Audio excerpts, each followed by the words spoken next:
Challenges before researchers in India. मैं आपको 8 से 10 एग्जाम्पल लूंगा और ये पूरा कंसेप्ट एक्सप्लेन कर दूंगा। वीडियो शुरू करने से पहले आप यदि इस वीडियो के डिस्क्रिप्शन में जाओगे तो आपको रिसर्च मेथोडोलॉजी और दूसरे सब्जेक्ट का प्लेलिस्ट मिलेगा। आपने उसमें क्लिक किया तो आपको chapter by chapter, question by question सारे वीडियोस मिल जाएंगे। और आपने चैनल को सब्सक्राइब किया तो आपको रेगुलर वीडियो अपडेट्स जरूर मिलेगा। तो हम शुरू करते हैं ये video, challenges before researchers in India. Now, आपने कभी सुना है किसी आदमी को कि मैं रिसर्च फील्ड में जॉब कर रहा हूं? लगभग नहीं सुना होगा, बहुत रेयरली, क्योंकि इंडिया में रिसर्च एंड डेवलपमेंट फैक्ट्री के अंदर या कंपनी के अंदर डिपार्टमेंट होता है, लेकिन अलग से रिसर्च करने वाला टीम आपको लगभग नहीं मिलेगा। ठीक है, सो क्या क्या प्रॉब्लम्स है हम सब देखेंगे। बेसिकली रिसर्च क्या आता है? नए आइडियाज, नॉलेज क्रिएट करता है, सब्जेक्ट का नॉलेज बढ़ाता है, एनहेंस करता है, आपको डिसीजन मेकिंग में हेल्प करता है। कोई भी नया प्रोडक्ट, जैसे कि अभी मोबाइल में फोल्ड का जमाना शुरू होने वाला है जो दिख रहा है, ठीक है ना, सैमसंग का फोल्ड, Xiaomi सब लेकर आ रहे हैं, तो एप्पल भी आज नहीं तो कल इसमें उतरेगा ही मार्केट में। सो सबसे बड़ा प्रॉब्लम रिसर्च का है इनएडिक्वेट साइंटिफिक ट्रेनिंग। ना, आप सपोजिटली मैंने आपको बोला कि आप लोगों का बाइंग बिहेवियर चेक करो, ऐसे बिना ट्रेनिंग आपको भेजा, डीमार्ट के बाहर भेजा, आप जाओगे, आप क्या पूछोगे उनसे, क्या खरीदा? लेकिन यदि साइंटिफिक ट्रेनिंग दिया जाए तो आपका सवाल सबसे पहले होना चाहिए, आपने कितने का किराना खरीदा, कितने के कपड़े खरीदे, ठीक है ना, इलेक्ट्रॉनिक गुड्स कितने का खरीदा, डिटर्जेंट, क्लीनिंग का कितना खरीदा। सो आप साइंटिफिक तरीके से खरीदी में कौन से एरियाज है, अप्लायंसेस ले लो, ठीक है, उसके बाद आपने प्लास्टिक का क्या लिया, मेटल का क्या लिया, किराना का क्या लिया, किराना में कौन से लिए, रेडी टू ईट लिया क्या, कौन सा। तो ये साइंटिफिक ट्रेनिंग बहुत ज्यादा जरूरी है। लैक ऑफ साइंटिफिक ट्रेनिंग से रिसर्चर को समझता ही नहीं है रिसर्च किस टॉपिक पर क्या करना है, और आपने जस्ट ऐसे ही भेज दिया तो वो क्या करेगा, खुद के वर्ड्स डाल देगा, वो लोगों को ऑब्जर्व भी ज्यादा करेगा नहीं, कैमरास तो है नहीं ट्रैक करने के लिए। समझ में आया? दूसरा, बजट। अभी researchers in India suffer from पॉसिटी, पॉसिटी मतलब फंड्स की कमी। ठीक है, यदि मैंने आपको बोला कि आप दिन में 20 कैंडिडेट का रिसर्च लेकर आओ, मैं आपको सपोजिटली 200 रुपए देता हूं, सो 20 इंटू 10 रुपया एक आदमी का इंफॉर्मेशन का। तो एक तो इक्विपमेंट की कमी, देखो रिसर्च ऐसा ही नहीं है कोई कैमरा से शूट कर रहा होगा, आप पूछ रहे होंगे, तो 10 तो एक छोटी बात हुई, डीमार्ट में 1000 लोग आएंगे, तो क्या 10 लोग का आउटपुट क्या आपको सही जवाब देगा? तो दिक्कत ये फंड्स का लिमिट है, इसलिए आपको रिसर्च का क्वांटिटी और क्वालिटी दोनों में प्रॉब्लम आएगा। क्वांटिटी के लिए फंड चाहिए, क्वालिटी के लिए एक्सपर्ट लगेगा, एक्सपर्ट रहा तो कीमत ज्यादा लेगा। ठीक है, तीसरा, interaction between academia and industry. ये दुर्भाग्य इंडिया का है कि एकेडमिशियंस क्या करते हैं, बीएड या एमएड करके सीधा जॉब में लगते हैं, उनको इंडस्ट्री का नॉलेज, मैं सबकी बात नहीं कर रहा हूं बट मेजोरिटी में देखा गया है, उनको इंडस्ट्रियल नॉलेज नहीं है, तो वो लोग थ्योरेटिकल सिखाते हैं। इसलिए देखो आपको लेक्चर में मजा नहीं आता कई बार, क्योंकि वो लोग प्रैक्टिकल एग्जाम्पल दे नहीं पाते। अच्छा, अब जो सिलेबस सेट करते हैं यूनिवर्सिटी में पूरे इंडिया में, ठीक है, अब सिलेबस वो लोग खुद से सेट करते हैं, खुद से, लेकिन कितने यूनिवर्सिटी के लोग हैं जो इंडस्ट्री में जाकर पूछते हैं क्या चल रहा है इंडस्ट्री में। देखो, रोबोटिक टेक्नोलॉजी है, आर्टिफिशियल इंटेलिजेंस है, कोडिंग है, मार्केट ट्रेंड्स है, ये इंडस्ट्री में जो फिलहाल चल रहा है वो इनपुट लेके सिलेबस में डालना, ये कहां से होता है? समझ में आ रहा है? अब जो टैली पैकेज है अकाउंट्स का, थ्योरेटिकल डालते हैं, बट उसके अकाउंट्स के पेपर में प्रैक्टिकल एग्जामिनेशन आपके बीबीए एमबीए में, एमबीए में थोड़ा बहुत होगा, बीबीए में होता नहीं है। सो प्रैक्टिकल के नाम पर आपको 4 कंपनी में देते थे, आप किसी और कॉलेज से या गूगल से रिपोर्ट कॉपी करके सबमिट कर देते हो। ये थोड़ी हुआ, एक हाथ 2 जन मेहनत करेंगे, बाकी लोग उसका कॉपी कर लेंगे, या आप चैट जीपीटी का यूज करोगे। सो एकेडेमिया और इंडस्ट्री का कनेक्शन ही नहीं है, जबकि डीप कनेक्शन होना चाहिए। इंडस्ट्री का आदमी हर वीक आना चाहिए। सो रिसर्च टॉपिक्स तभी क्रूशल होगा जब इंडस्ट्री वाले एकेडमिक स्टूडेंट्स या कॉलेज को बताएंगे कि इस एरिया में, जैसे आर्टिफिशियल इंटेलिजेंस में, हम नया कुछ जानना चाहते हैं। Then because students already trained है with the theoretical and practical concept, student research करके फीडबैक देंगे। फॉर एग्जाम्पल बॉश कंपनी ने बहुत साल पहले, 15-20 साल पहले, हमारे एमबीए के टाइम में एक कॉलेज में प्रोजेक्ट किया था, या हमारे एक स्टूडेंट ने उस कंपनी में प्रोजेक्ट किया था। वो कैसा था, जो जर्मनी से लॉजिस्टिक आई थिंक टॉपिक था, हमारे फ्रेंड ने किया था। जर्मनी से जब शिप निकलती है, ठीक है, इंडिया उनके पोर्ट में जाएगी, वहां से शिप में रहेगी, फिर इंडियन पोर्ट आएगी, अनलोड होगा, रीलोड होगा, फिर यहाँ पे। सो ये पूरा प्रोसेस फ्रॉम रॉ मटेरियल जो जर्मनी से आ रहा है इंडिया में, इसका शॉर्टेस्ट रूट और चीपेस्ट रूट और कॉस्ट इफेक्टिव बनाना था। लॉजिक समझ में आ रहा है? सो ऐसे टाइप के रिसर्च आपको जबरदस्त एक्सपीरियंस देंगे। और कंपनी के पास पैसा रहेगा तो कंपनी बोलेगा आप खुद एक बार उस रूट से आओ, तो आपको एक अंदाजा आएगा। कितना बढ़िया कंसेप्ट है, ट्रस्ट फैक्टर। अभी एक और बात बताता हूं। बिजनेस रिसर्चर्स जनरली थिंक कि यदि जैसे कि क्रेडिट कार्ड्स, ये 10 क्रेडिट कार्ड होल्डर है, ठीक है, हम आपको इंफॉर्मेशन देते हैं, आप उनसे बात करो। बट प्रॉब्लम यह है कि कई बार देखा गया क्रेडिट कार्ड का इंफॉर्मेशन मिस हो गया, 10 में से कुछ लोग को चीट कर दिया। सो कंपनीज भी अपने डेटा रिवील नहीं करना चाहते हैं, और रिवील किया और रिसर्चर बदमाश निकला तो वो 10 लोग को दूसरे कंपनी का क्रेडिट कार्ड बेच देगा, या उनका जो क्रेडिट कार्ड के डिटेल्स है उसका मिसयूज करेगा। ऐसा भी देखा गया।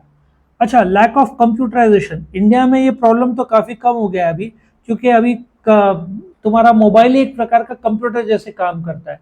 तो ये लैक ऑफ कंप्यूटराइजेशन का प्रॉब्लम, हाँ, 6 लाख गांव है इंडिया में, 2/3 ही गांव में अभी तक इंटरनेट पहुंचा है।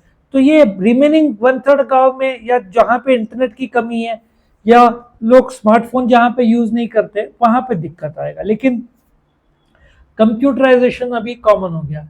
यूपी के स्टेट ने पहले बच्चों को लैपटॉप बांटे थे, ठीक है। सो ये लैपटॉप बांटना और पाम टॉप और लैपटॉप भी बहुत सस्ते हो गए अभी, ठीक है। अभी जो यहाँ पे लैपटॉप है वो फोल्डेबल लैपटॉप है। एक जमाने में 1.5-2 लाख रुपए का आता था, आजकल बहुत सस्ते हो गए, बहुत सस्ते, आप इमेजिन भी नहीं करोगे। आपको 40-50-60 हजार में आपको फोल्डेबल लैपटॉप, नॉर्मल लैपटॉप आपको 20-25, और वो भी जाने दो, जियो ने एक लॉन्च किया 12-13 हजार रुपए में। सो लैपटॉप्स के रेट वक्त के साथ साथ काफी कम हो गए।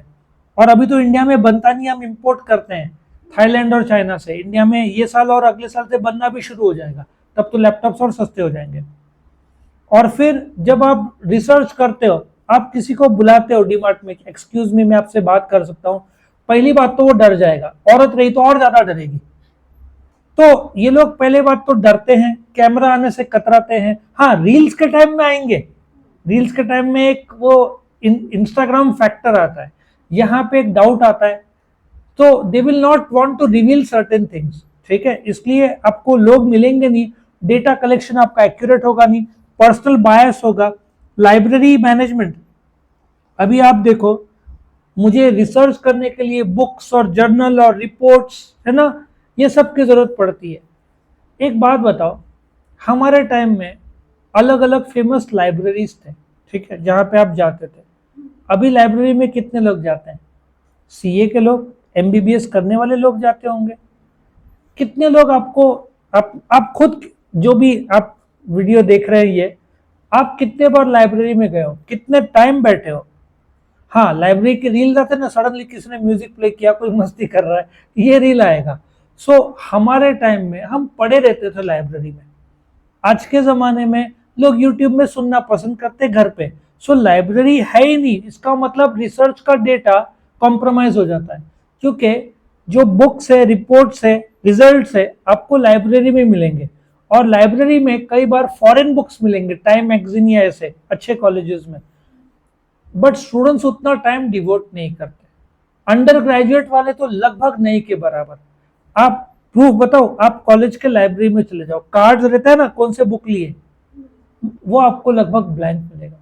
हमारे टाइम में एक सब्जेक्ट के हम 8-10 बुक्स लेते थे, उसमें से नोट्स बनाते थे। अभी बच्चा जब मार्केट में टेक्स्ट बुक खरीदने जाता है मतलब सबसे पतला दो, तो 3-4 होंगे, सबसे पतला वो लेगा। अभी उतना डिटेल स्टडी नहीं करते, ठीक है। टाइम कंस्ट्रेंट, अगेन रिसर्चर को बहुत टाइम फ्रेम नहीं दिया जाता। चलो गाड़ी का लॉन्च करना है, मैं आपको 10 दिन दे रहा हूं, उसमें रिसर्च करके बताओ। ये 2-3 महीने का प्रोजेक्ट है, पूरे इंडिया की बात कर रहे हो तो ये तो 6-6 महीने चलना चाहिए। तो एक तो रिसर्चर को कंपनी टाइम बहुत कम देती है, काम बहुत ज्यादा देती है, पैसा बहुत कम देती है, टेक्नोलॉजी ज्यादा नहीं अदर देन मोबाइल और कैमरा, ठीक है। तो इसकी वजह से रिसर्च का डेप्थ नहीं आता। फिर एक्सपेरिमेंटल रिसर्च, इफ आप नेचुरल एनवायरनमेंट करने वाले हो, हॉस्पिटल कम्युनिटी, तो वहां पे बीमारी का डर, हॉस्पिटल वाले आराम से अलाउड नहीं करेंगे। ऑलरेडी कलकत्ता में जो प्रॉब्लम हुआ, ठीक है ना, तो अभी हॉस्पिटल वाले और सतर्क हो गए, किसी अनजान इंसान को आने भी देंगे भी नहीं, ठीक है। और हॉस्पिटल में तो आप लगभग कर ही नहीं पाओगे, बहुत रेयरली, डॉक्टर के पास टाइम रहेगा नहीं, नर्स कंपाउंडर ऑलरेडी बिजी रहते हैं, रिसेप्शन आपको घुसने देगा नहीं, डाउट करेगा, आप शूट कर नहीं पाओगे, ठीक है ना। और वैसे भी पेशेंट जो बीमार है उसको शूट करना अनएथिकल है ना। लॉन्गिट्यूडनल रिसर्च, लॉन्गिट्यूडनल रिसर्च बहुत लंबा रिसर्च चलता है, ठीक है ना। जैसे कि आप इंडिया का पॉपुलेशन, बदलता हुआ पॉपुलेशन स्टडी करना चाहते हो, ये कई सालों का रिसर्च हो सकता है। बदलता हुआ पॉपुलेशन, बदलते हुए ट्रेंड, बदलता हुआ फैशन, ये 1 महीने में नहीं होगा, ये कुछ साल में बनता है। बट अगेन ये रिसर्च उतना पेशेंस चाहिए रिसर्चर को, पेशेंट रहा, वो पेशेंस कब लाएगा, जब फंडिंग हो। फंडिंग ही नहीं तो मोटिवेशन नहीं तो कैसे करेगा। बायस, सपोजिटली मैं रिसर्च कर रहा हूँ डीमार्ट में, ठीक है, कि बाइंग बिहेवियर, लेकिन मेरे मन में एक आ रहा है औरतें सस्ते खरीदते हैं, ऐसे मेरे मन में एक बायस है। तो मैं जब औरत से इंटरव्यू लूंगा, कोई लेडी से, तो मैं बोलूंगा आपने कौन सा वाला लिया, वो जो भी जवाब देगी मैं वो इंटरेस्टेड नहीं हूं, क्योंकि मेरे मन में एक प्री बायस है कि औरत सस्ता और बार्गेन करती है। लेकिन ये औरत तो रईस है, करोड़पति है, उसने कीमत देखा नहीं, फटाफट लिया। लेकिन मेरा रिकॉर्ड में क्या आएगा, females are biased in terms of buying, they will buy after deep bargaining.